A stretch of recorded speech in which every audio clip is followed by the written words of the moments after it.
ओम नमो भगवते वासुदेवाय नमः। नमस्कार दोस्तों, आप सभी का स्वागत है हमारे यूट्यूब चैनल पावरफुल हिंदू धर्म में।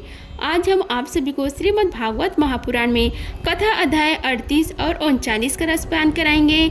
आइए रसपान कीजिए कथा अध्याय 38 का, जिसमें वर्णन है उद्धव जी द्वारा भगवान की बाल लीलाओं का वर्णन। श्री सुखदेव जी कहते हैं कि जब विदुर जी ने परम भक्त उद्धव से इस प्रकार उनके प्रियतम श्री कृष्ण से संबंध रखने वाली बातें पूछी, तब उन्हें अपने स्वामी का स्मरण हो आया और वे हृदय भर आने के कारण कुछ भी उत्तर न दे सके। ये 5 वर्ष के थे, तब बालकों की तरह खेल में ही श्री कृष्ण की मूर्ति बनाकर उसकी सेवा पूजा में ऐसे तन्मय हो जाते थे कि कलेवे के लिए माता के बुलाने पर भी उसे छोड़कर नहीं जाना चाहते थे। अब तो दीर्घ काल से उन्हीं की सेवा में रहते रहते ये बूढ़े हो चले थे। अतः विदुर जी के पूछने से उन्हें अपने प्यारे प्रभु के चरण कमलों का स्मरण हो आया। उनका चित्त विरह से व्याकुल हो गए, फिर वे कैसे उत्तर दे सकते थे।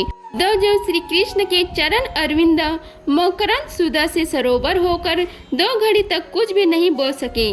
तीव्र भक्ति योग से उसमें डूबकर वे आनंद मग्न हो गए। उनके सारे शरीर में रोमांच हो आया तथा हुए नेत्रों से प्रेम के आंसुओं की धारा बहने लगी। उद्धव जी को इस प्रकार प्रेम प्रवाह में डूबे हुए देखकर विदुर जी ने उन्हें कृतकृत्य माना। कुछ समय बाद जब उद्धव जी भगवान के प्रेम धाम से उतरकर पुनः धीरे धीरे संसार में आए, तब अपने नेत्रों को पोंछकर भगवान लीलाओं का स्मरण हो आने से हो विदुर जी से इस प्रकार कहने लगे। उद्धव जी बोले, हे विदुर जी, श्री कृष्ण रूप सूर्य के छिप जाने से हमारे घरों को काल रूप अजगर ने खा डाला है। वे श्रीहीन हो गए हैं। अब मैं उनकी क्या कुशल सुनाऊं? ओ, यह मनुष्य लोग बड़ा ही अभागा है। इसमें भी यादव तो नितान भाग्यहीन है, जिन्होंने निरंतर श्री कृष्ण के साथ रहते हुए भी उन्हें नहीं पहचाना।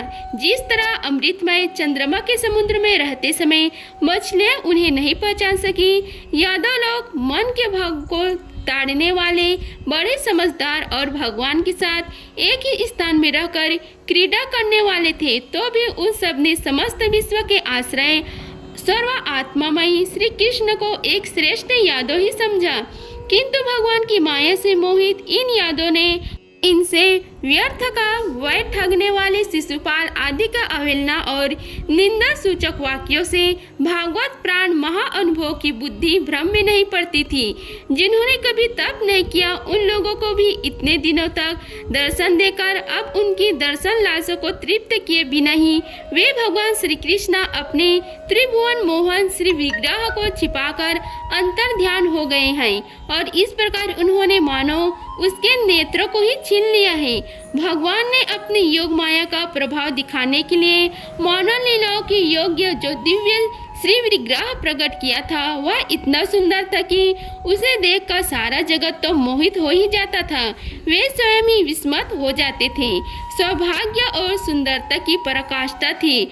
रूप में उससे आभूषण अंगों की गहने भी विभूषित हो जाते थे। धर्मराज युधिष्ठिर के राष्ट्रीय यज्ञ में जब भगवान के उस नयनाभिराम रूप पर लोगों की दृष्टि पड़ी थी, तब त्रिलोकों ने यही माना था कि मानव सृष्टि की रचना में विधाता की जितनी चतुराई है, सब इसी रूप में पूरी हो गई है। उनके प्रेम पूर्ण हास्य विनोद और लीलामय चितवन से सम्मोहित होने पर व्रज बालकों की आंखें उन्हीं की ओर लग जाती थी और उनका चित्त भी ऐसा तल्लीन हो जाता था कि वे घर के काम धंधों को अधूरा ही छोड़कर जलपुत्रियों की तरह खड़ी रह जाती थी। चराचर जगत और प्रकृति के स्वामी भगवान ने जब अपने शांत रूप महात्माओं को अपने ही घोर रूप असुरों से सताए जाते देखा, तब वे करुणा भाव से द्रवित हो गए। जन्म होने पर भी वे अपने अंश बलराम जी के साथ काष्ठ में अग्नि के समान प्रकट हुए। अजन्म होकर भी वासुदेव जी के यहाँ जन्म लेने की लीला करना, सबको अभय देने वाला होने पर भी मानो कंस के भय से व्रज में जाकर छिपे रहना, अनंत पराक्रमी होने पर भी कालियावन के सामने मधुरापुरी को छोड़कर भाग जाना, भगवान की ये लीलाएं याद आकर मुझे बेचैन कर डालती है। जो देवकी वासुदेव की चरण वंदना करके कहा था, हे पिताजी माताजी, कंस का बड़ा भय रहने के कारण मुझसे आपकी कोई सेवा न बन सकी। आप मेरी इस अपराध पर ध्यान न देकर मुझ पर प्रसन्न हो। श्री कृष्ण की ये बातें जब याद आती है तब आज भी मेरा चित्त अत्यंत व्यथित हो जाता है। जिन्होंने काल रूप अपने भ्रुकुटी विलास से ही पृथ्वी का सारा भार उतार दिया था, उन श्री कृष्ण के पाद पद्य पराग का सेवन करने वाला ऐसा कौन पुरुष है जो उसे भूल सके। आप लोगों ने राष्ट्रीय यज्ञ में प्रत्यक्ष ही देखा था कि श्री कृष्ण से द्वेष करने वाले शिशुपाल को वह सिद्धि मिल गई, जिससे कि बड़े बड़े योगी भली भांति योग साधना करके स्पृहा करते रहते हैं। उनका विरह भला कौन सह सकता है। शिशुपाल के ही समान महाभारत युद्ध में जिन दूसरों योद्धाओं ने अपनी आंखों से भगवान श्री कृष्ण के नैना अभिराम मुख कमल का मकरंद पान करते हुए अर्जुन के बाणों से बीत कर त्याग किया, वे पवित्र होकर सब के सब भगवान के परम धाम को प्राप्त हो गए। स्वयं भगवान श्री कृष्ण तीनों लोगों के अधीश्वर हैं। उनके समान भी कोई दूसरा नहीं है। उनसे बढ़कर तो कौन होगा। वे अपने स्वतः सिद्धि ऐश्वर्य से ही सर्वदा पूर्ण काम है। इंद्र आदि असंख्य लोक पालनगढ़ नाना प्रकार की भेद ला लाकर अपने अपने मुकुटों के अग्रभाग से उनके चरण रखने की चौकी को प्रणाम किया करते हैं। हे विदुर जी, वे ही अपने भगवान श्री कृष्ण राज सिंहासन पर बैठे हुए उग्रसेन के सामने खड़े होकर निवेदन करते थे, देव हमारी प्रार्थना सुनिए। उनके इस सेवा भाव की याद आते ही हम जैसे सेवकों को चित्त अत्यंत व्यथित हो जाता है। पापिनी पुतना ने अपने स्थानों में हलाहल विष लाकर श्री कृष्ण को मार डालने की नियत से उन्हें दूध पिलाया था, उसको भी भगवान ने वह परम गति दी जो धाय को मिलनी चाहिए। उन भगवान श्री कृष्ण के अतिरिक्त और कौन दयालु है जिसकी शरण ग्रहण करे। मैं असुरों को भी भगवान का भक्त समझता हूँ, क्योंकि वैर भावन जनित क्रोध के कारण उनका चित्त सदा श्री कृष्ण में लगा रहता था और उन्हें रणभूमि में सुदर्शन चक्रधारी भगवान को कंधे पर चढ़ाकर झपटते हुए गणेश जी के दर्शन हुआ करते थे। ब्रह्म जी की प्रार्थना से पृथ्वी का भार उतारकर उसे सुखी करने के लिए कंस के कारागार में वसुदेव देवकी के यहाँ भगवान ने अवतार लिया था। उस समय कंस के डर से पिता वासुदेव जी ने उन्हें नंद बाबा के व्रज में पहुंचा दिया था। वहाँ वे बलराम जी के साथ 11 वर्ष तक इस प्रकार छिप कर रहे कि उनका प्रभाव व्रज के बाहर किसी पर प्रकट नहीं हुआ। यमुना जी के उपवन में जिसके हरे भरे वृक्षों पर कलरव करते हुए पक्षियों के झुंड रहते हैं, भगवान श्री कृष्ण बछड़ों को चराते हुए ग्वाल बालकों की मंडली के साथ विहार किया करते थे। वे व्रजवासियों की दृष्टि आकृष्ट करने के लिए अनेकों बाल लीलाएं उन्हें दिखाते थे। कभी रोने से लगते थे, कभी हंसते और कभी सिंह सौ के समान मुग्ध दृष्टि से देखते। फिर कुछ बड़े होने पर वे सफेद बैल और रंग बिरंगे शोभा की मूर्ति गांवों को चराते हुए अपने साथी गोपों को बांसुरी बजा बजा कर रिझाने लगे। इसी समय जब कंस ने उन्हें मारने के लिए बहुत से मावी और मनमाना रूप धारण करने वाले राक्षस भेजे, तब उनको खेल ही खेल में भगवान ने मार डाला। जैसे बालक खिलौनों को तोड़ फोड़ कर डालता है, उसी प्रकार कलिया नाग का दमन करके विष मिला हुआ जल पीने से मरे हुए ग्वाल बालों और गांवों को जीवित कर उन्हें कलिया दाह का निर्दोष जल पीने की सुविधा कर दी। भगवान श्री कृष्ण बढ़े हुए धन का सद्व्यय करने की इच्छा से श्रेष्ठ ब्राह्मणों द्वारा नंद बाबा से गोवर्धन पूजा रूप में गो यज्ञ करवाया।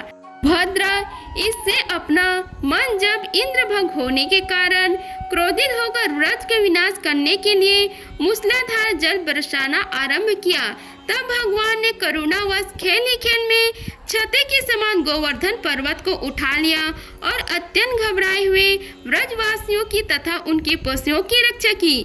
संध्या के समय जब सारे वृंदावन में सरता की चंद्रमा की चांदनी छिटक जाती है, तब श्री कृष्ण उसका सम्मान करते हुए मधुर गान करते हैं और गोपियों के मंडल की शोभा बढ़ाते हुए उनके साथ रास विहार करते हैं। तीसरे भागवत महापुराणे तृतीय स्कंद में कथा अध्याय 38 का समाप्त हुआ। आइए रसपान कीजिए कथा अध्याय 39 का, जिसमें वर्णन है भगवान के अन्य लीला चरित्रों का वर्णन। श्री उद्धव जी कहते हैं कि इसके बाद श्री कृष्ण अपने माता पिता देवकी वासुदेव को सुख पहुंचाने की इच्छा से बालदेव जी के साथ मथुरा पधारे और उन्होंने शत्रु समाज के स्वामी कंस को ऊंचे सिंहासन से नीचे पटक कर तथा उसके प्राण लेकर उसकी लाशों को बड़े जोर से पृथ्वी पर घसीटा। संदीपनी मुनि द्वारा एक बार उच्चारण किए हुए संगोपाक वेद का अध्ययन करके दक्षिणा स्वरूप उनके मरे हुए पुत्र को पंजन नामक राक्षस के पेट से यमपुरी से लाकर दे दिया।